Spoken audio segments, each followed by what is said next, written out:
Bakit hindi na mahanap yung Facebook page ni Senyora Santibanez? Naniniwala ka bang disabled na ang Facebook account ni Senyora Santibanez na hindi niya sinasabi sa atin?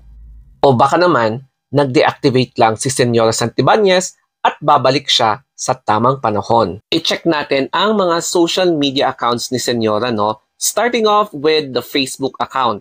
Pero kung napansin nyo, walang Senyora official talaga, no? Wala kayong makikita na check marks. Puro clone. Ang daming clone, ang daming gumawa ng dummy account ni Senyora. As in, ganyan. And kung titignan naman natin dito sa may YouTube. So, since fictional character si Senyora at hindi siya gumagawa talaga ng videos, ayan, wala kayong makikita sa YouTube na channel ni Senyora. And punta naman tayo sa may kanyang Twitter. So, dito, visible naman yung kanyang page, no? Senyora, may check marks, tapos legit na meron siyang 5.3 followers. So, ang last post niya was nung katapusan ng August 31, goodbye August. Wala kang kwenta. Ayan. And then, i-check naman natin yung kanyang, ano pa ba yung next na i-check natin is itong, ayan. Ito yung bago na feature, SOCMED ng Facebook, no? So, dito naman, makikita natin na meron siyang 42.3 followers. Ayan, sa threads.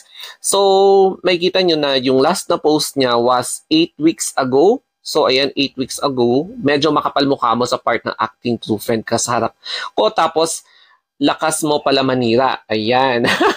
And then, sa next naman na titignan natin is yung kanyang sa Instagram. So, Instagram, dito na natin makikita yung isa pang account niya with 557k followers. So, dito may mga post siya, ayan mga latest post niya o kaya endorsements. And makita nyo dito, highlights. Ayan. So, babasahin natin ito mamaya. Social media break muna sa Australia. So, meaning naka-break po siya ngayon.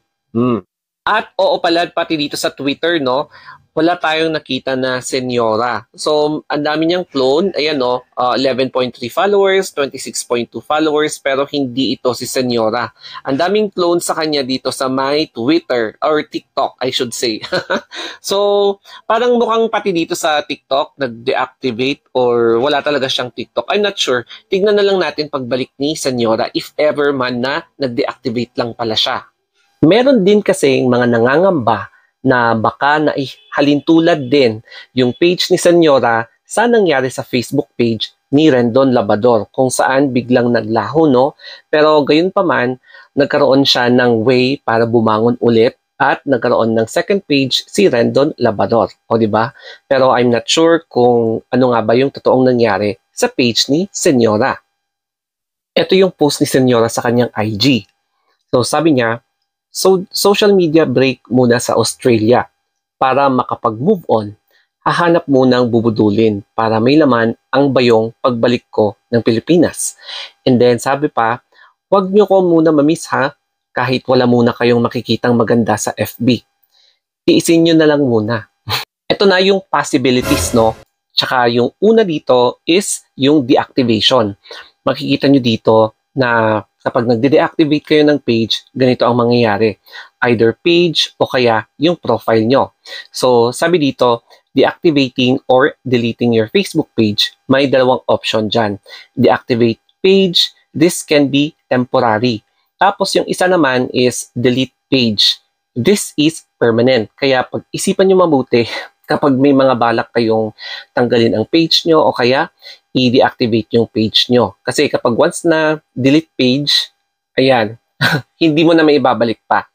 Okay, so ang isang scenario dito, another scenario, I mean, is restriction.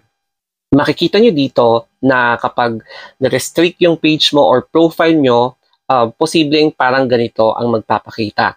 Your account is restricted for 7 days. So, sasabihin dito kung ano yung mga possible reasons. So, your previous posts did not follow our community standards. So, you can do things such as post or comment. So, ayan yung mga isa. your comment didn't follow community standards on harassment and bullying. So, hindi lang isa, kundi 3 ang na-flag sa mga post mo. Kaya ni-restrict ka. Pwedeng shorter time, yung iba, kapag mag-a-appeal ka. Pero syempre, ayan, medyo strict si Facebook. Kapag 7 days, 7 days talaga. Kaya ganito ang magiging itsura kapag restricted yung account mo. Ayan, you're temporarily restricted from commenting until ganyan. So, may mga ganitong klaseng restrictions. Paiba-iba siya, depende sa mga violations na nagawa mo sa Facebook. And dito naman tayo sa pinaka-ultimatum, yung account disabled. So, yan, yung color blue na yan, account disabled. Kapag mag-login ka, ganito yung magpa-pop up. Kapag na-disable na yung account mo, syempre, your account has been disabled. If you have questions or concerns, you can visit our help center. So, naka-blue yan. So, pupunta ka lang dyan and tignan mo kung ano yung mga reasons kung bakit na-disable ang iyong Facebook page o kaya pati na rin ang iyong profile. Ito na ang ating verdict.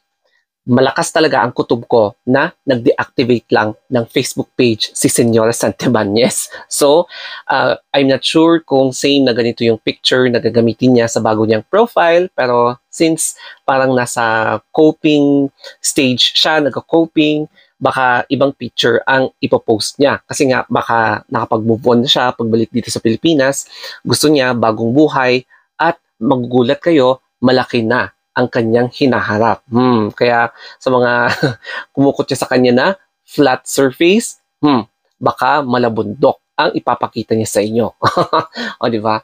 So, anyway, I hope na makita ko ulit yung page niya. Basta, baka bigla na lang magpa-pop up dyan yung notifications nyo, lalo na sa Facebook. Okay? So, I hope na may natutunan kayo kahit konti lang dito sa video na ito regarding sa mga issues tungkol sa restrictions, deactivation, and Facebook disable para sa mga pasaway na accounts. Okay? So, that's it guys. Thank you and always think positive.